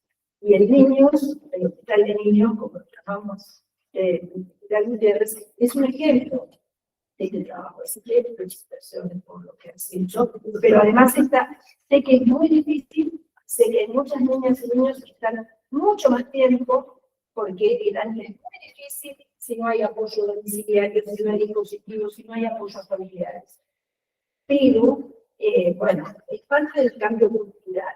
Esto que decía Lorena, y paso el micrófono, es el reflejo del cambio cultural. O sea, preguntaba Inés, ¿cómo cambiamos la cultura? Cambiamos la cultura cuando tenemos a las personas con padecimientos mentales en la calle, trabajando en los hospitales generales, al lado de buen miedo. Si no, la cultura no cambia. No lo digo yo, bueno, no, hace muchos años de experiencia con el doctor Rotelli, Franco Rotelli, un líder de la reforma italiana, alguien, algún rotante, le preguntó, ¿cómo se cambia la cultura? ¿Cómo es el cambio cultural? Como el doctor Rotelli era muy temperamental, así apasionado, ¿no? Italiano, como el doctor Cohen, ¿no? Hizo así. Dijo, la cultura se cambia cerrando el malecón. Esto me parece un poco extemporáneo, seguir con esta causa, seguir hablando del cierre, tiene que ver con esto también, que los derechos se asocian cuando las estructuras y estas lógicas cambian, pero también no es solo un problema de lógica, es un problema de estructura, están asociados. Gracias. Pues yo quería comentar también brevemente dos cosas. Una que, como decía, la base que dio y sentaba la ley de liberalización estaba en la casa de mitad de camino. Son parte de la ley de segmentar la 1657. Yo estoy en una provincia que era la provincia de la Fe, donde el gobierno que está actualmente planteó en el Ministerio de Salud que estaba en consonancia y apoyando la ley de segmentar la 1657. Tenemos un pasado hablando de 2002 casas de mitad de camino, pero actualmente siempre aquellos que están en contra de la ley hasta pueden llegar a ser más fuertes que el mismo poder en sentido provincial, ¿no? Pero no bajemos los brazos, seguimos trabajando para eso. Eso es una. Y lo que quería comentar, el aporte que quiero hacer, yo planteé primero una investigación dentro de las universidades en las que participo, una gestión pública en la UNR y una gestión privada en la UAR. Hice una investigación donde participaron docentes y alumnos para ver, bueno, qué conocimientos tenían de la ley de salud mental y acerca de la temática del consumo problemático. En las dos, tanto en la gestión pública como privada, en las facultades de psicología, medicina, derecho, la carrera de enfermería, prácticamente con un desconocimiento previo. Entonces acá está el tema de la formación de recursos humanos. Allí, con el que termino, planteé ahora la efectiva armar unas, por ejemplo, que sea en la Guaya, ahora porque tengo facilidades, en la UNR, por ejemplo, la voy a hacer, pero el que viene, una asignatura optativa transversal que va a trabajar interdisciplinariamente en el área de salud, en la que van a participar, que la armamos la propuesta. Van a participar médicos, psicólogos, enfermeros, nutricionistas y abogados. ¿Cuál es la idea? Todos hablamos de interdisciplina, pero en realidad esa vieja novedad conceptual, como dijeron por ahí, es algo que en realidad siempre hablamos, pero que en realidad en el grado no la desarrollamos.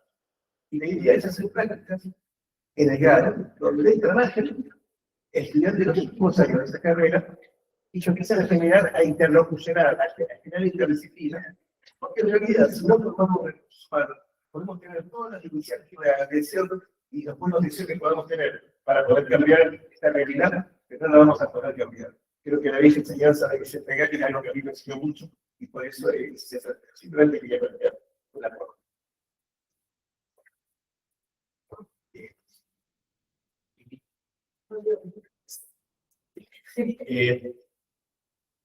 Parte del texto, en uno de los 13 puntos, lo menciono, es una dificultad, un agravante, digamos, para la aplicación de la ley, un serio coro, que es el sistema de salud en la Argentina, salud, la fragmentación, segmentación en público, privado, obras sociales, prepagas, es caótico. Eso per se dificulta cualquier tipo de transformación en cualquier área de Cataluña. Acá está también el jefe, acá somos todos ex jefes. Y para no decirlo así, como ex jefe, tener una tecnología de la verdad.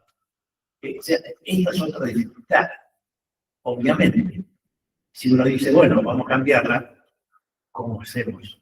Digámosle a la CGT que a partir de ahora los recursos para las obras sociales no lo van a manejar. Lo va a manejar el Ministerio de Salud, con una comisión, golpe de Estado. No olvidemos, en Argentina hay un golpe de Estado que fue al doctor Ilia y ha impulsado la ley de una teoría de medicamentos que no gustaba y con un fuerte apoyo de la burocracia sindical. Fue ahí, en ese golpe de urbanía, que se crearon las obras sociales. Pero somos un país además de falta de aplicación de leyes, de y no con la modestia posible. Y reiteramos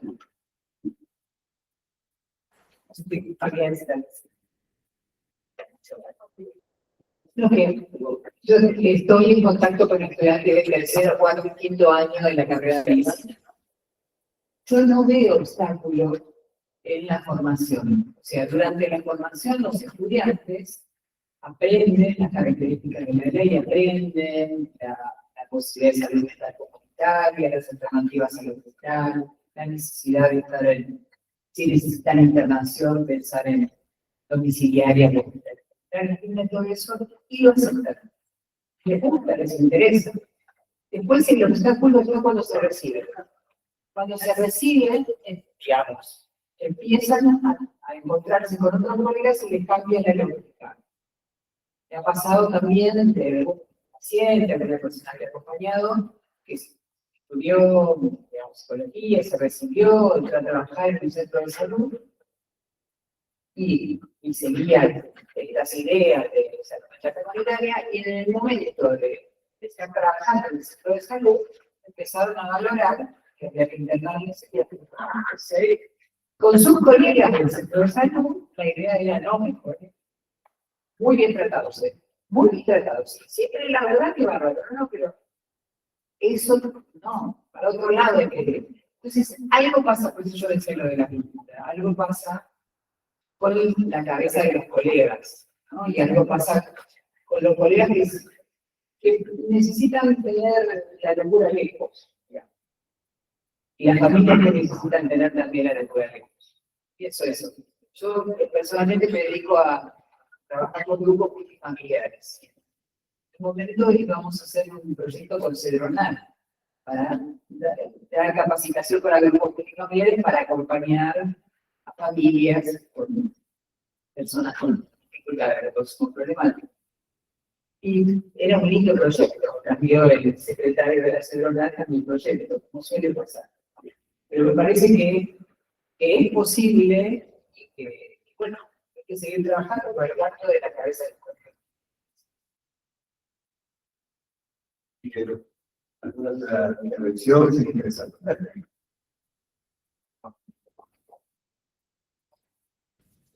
¿Qué tal? Por avisarme de la presentación del libro. Me presento primero como para contextualizar quizás lo que puedo aportar. Mi nombre es Pablo González, soy periodista, escribí el libro La Comunidad, Viajerarismo de una granja de rehabilitación. A partir del libro se clausuraron 2 comunidades en Camilo y San Antonio y hubo una condena judicial. Ángel Zúñez fue condenado por el homicidio culposo de Saulo Rojas. Saulo, un pibito pobre, adicto a las drogas de Mendoza, que había sido encerrado en una celda, lo que era una muerte brudosa, una causa archivada. Logramos desarchivarla con su madre, Miriam, que estaba en el fuero mental, y logramos que Zúñez sea condenado.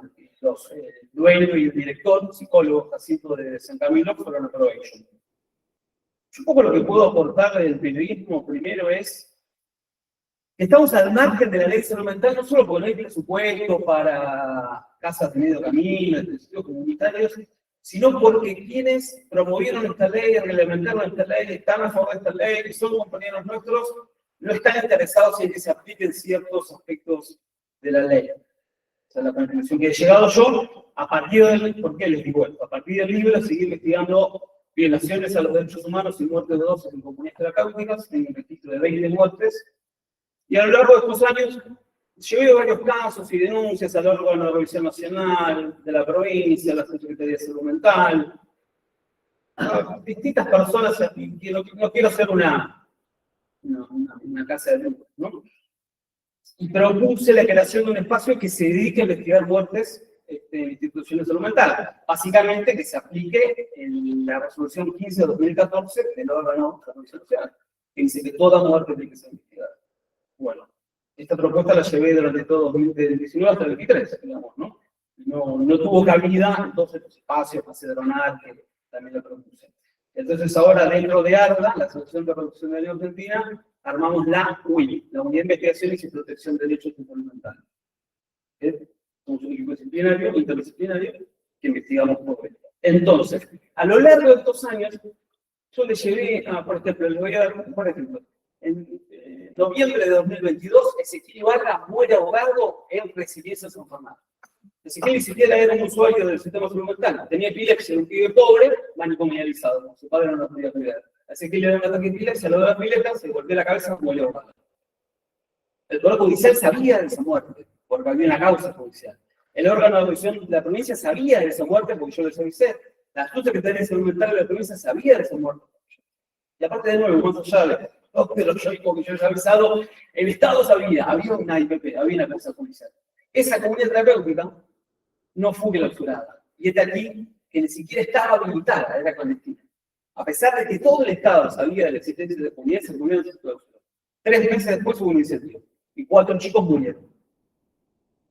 El año pasado fue el juicio, que nosotros fuimos particularmente implicados, y 4 personas fueron condenadas apenas entre 18 y 35 años de prisión. Por reducción a la servidumbre, ¿no? Que hemos hablado de tortura. Es otro tema del cual vamos a hablar, donde no solo se torturan los usuarios porque se restringen sus libertades, sino porque se cierran celdas, se tira la comida debajo de los barrotes, o que se les tira gas pimienta a la cara, o que están durante años encerrados sin acceso ni siquiera. La pasan peor que en las cárceles, como varios me han dicho, ¿no? Porque no tienen ni siquiera acceso a un abogado, no puede ser. Acá, de nuevo, la parsimonia de los órganos de revisión. Gastón Consuelo fue asesinado en su casa de Avellaneda para ser internado en contra de su voluntad en la comunidad. Reconocerse o reencontrarse. Si me mezclan las dos, siempre los nombres son muy parecidos.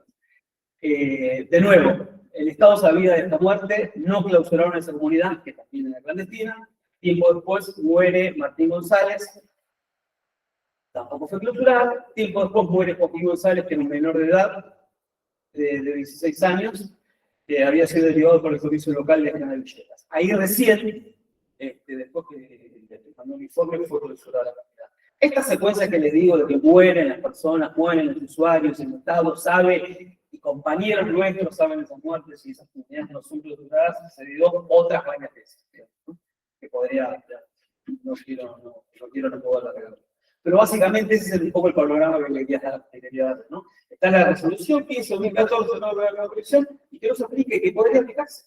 Digamos, porque no es más que algunos llamados telefónicos a las fiscalías cuando se enteran desde el órgano de revisión, que deberían enterarse cuando mueren usuarios. Por darles el último ejemplo, que es un ejemplo actual, en el año pasado se suicida Nicolás Balone en Sanar para Vivir.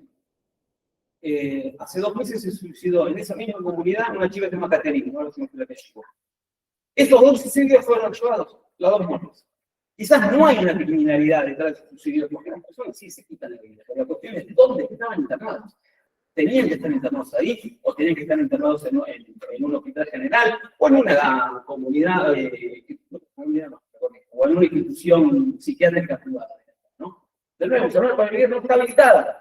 Y a pesar de no estar habilitada por el Estado saber esas muertes, porque el órgano de revisión local sabe esas muertes, no fue clausurado. Así que es un poco el panorama que les puedo dar más allá además de la parte de implementación del presupuesto. Y lo último, como periodista también creo que hay que hacer un trabajo el discurso que bajó siempre desde los medios y desde la comunidad psiquiátrica, desde los medios a la sociedad, es que cualquier persona que tiene un problema de adicción, que es aunque sea un campo de estudio, tiene que ser internado en una comunidad terapéutica para cerrada para la verdad. Si no está castigado y vigilado, no saliera todo. Y bueno, ese discurso hay que cambiarlo, ¿no? Porque está los padres, madres, hermanos, hasta yo que quizás 20 años atrás también lo tenía, digamos, ¿no? Ese discurso hay que cambiarlo.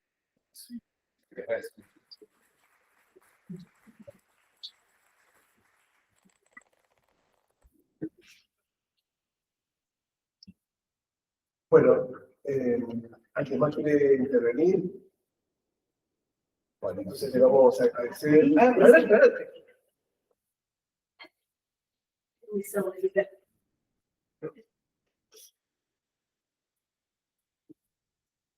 Felicitaciones.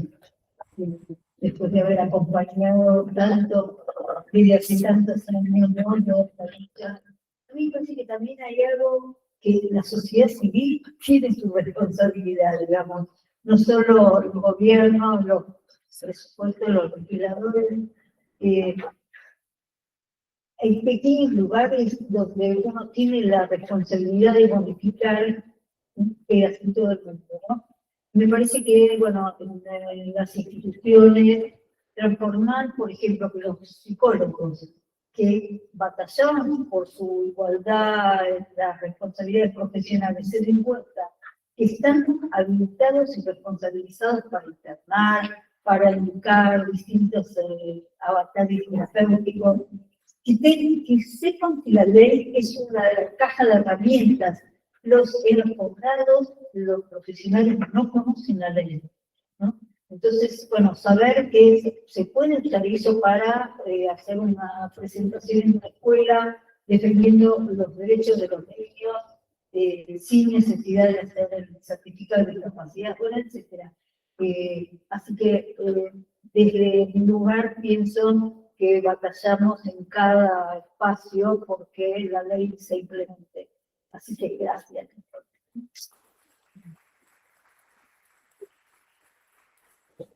Quiero aprovechar que somos menos de 150 los que estamos acá hoy.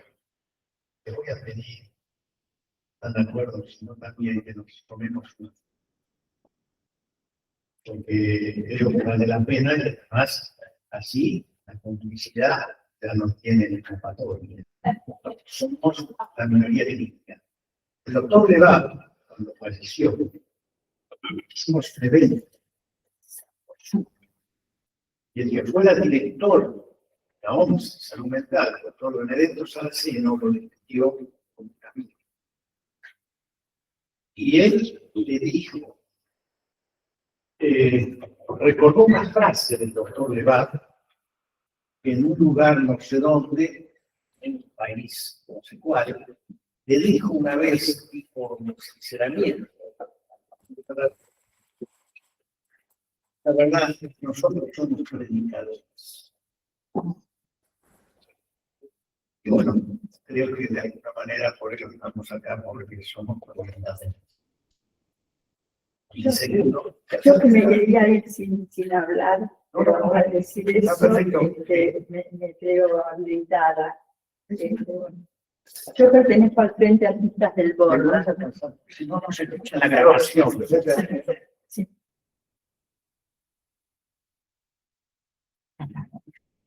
Bueno, muchas gracias. Yo pertenezco al Frente Artistas del Borda. Y trabajamos con talleres artísticos. Y, bueno, hay de música, de plástica, de pintura. Y hace poco a mí se me ocurrió inaugurar un taller de manicomialización, que ya había existido en el Borda eso. Pero bueno, como todos los que trabajamos ad honorem, los coordinadores van yéndose porque no pueden por el horario, por lo que sea. Y bueno, estaba ese lugar vacío y entre varios nos juntamos y ahora estamos haciendo ese taller. Y al taller le pusimos estudio, investigación y divulgación. Porque era eso, ¿no? Lo que hablábamos recién. Lo importante de la divulgación Por ejemplo, nosotros recibimos delegaciones de facultades del interior, de Córdoba, de Rosario, de La Plata. Y en la carrera de psicología casi no se trata. Es decir, hay muy pocas. Yo, por ejemplo, yo soy psicóloga y lo escuché, lo de la desmanicometización, en una materia que era optativa. O sea, que si no la hubiera hecho, no me hubiesen enterado. Así que bueno, en eso estamos, en divulgar por todos lados y defender la ley. Muchas gracias.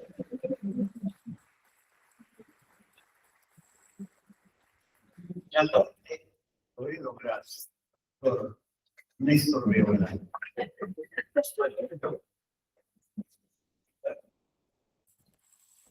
Gracias. Yo lo que quería comentarles es mi experiencia y mi presentación es testimonial. Soy médico con 57 años de carrera, de los cuales 27 los pasé en la provincia de Río Negro.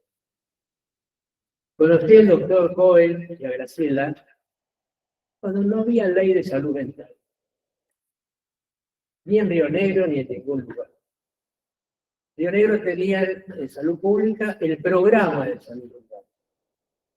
Yo era médico, fui director de 3 hospitales de área programa, después terminé siendo secretario ejecutivo de salud pública de Río Negro. Pero bueno, en Sierra Grande aparecían 2 profesionales de salud mental. Yo era pediatra en el sector asistencial y venían con ideas innovadoras. Estábamos acostumbrados al modelo médico hegemónico. Un psicólogo no puede ni siquiera recetar. ¿Qué viene a hablarnos de salud mental? Fue todo un cambio. Aparecieron estos dos profesionales con sus conocimientos y con una nueva visión de la salud mental que se pregonaba en Europa. ¿Es así?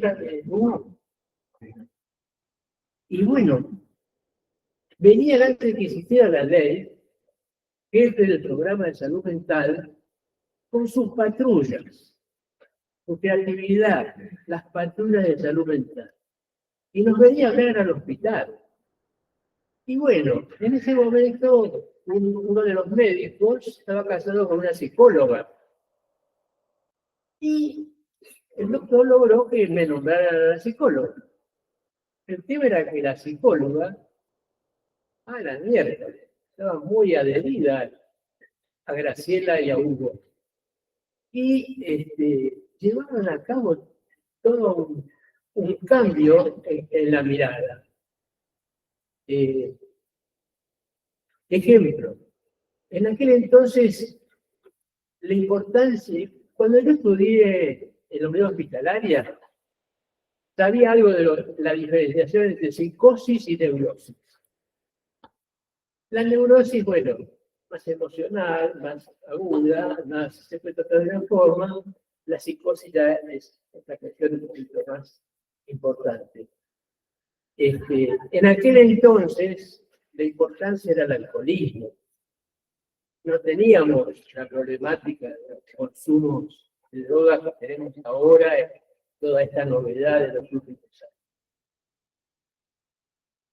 Y yo lo que quería recalcar son 2 cosas. Acá se habló de decisión política, se habló de legislación y se habló de presupuesto que no se ejecuta. Yo quisiera decir 2 cosas. Para llevar a cabo la reforma hace falta el ejemplo de ellos. Liderazgo y mística. Poder transmitir a donde llega, a quien ejecuta las acciones, esa mística, con el liderazgo que los hizo característicos. Nada más. Gracias.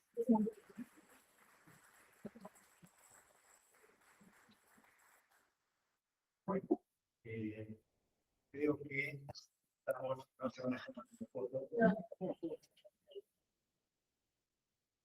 Ah, sí. Bueno, gracias, Néstor. Palabras.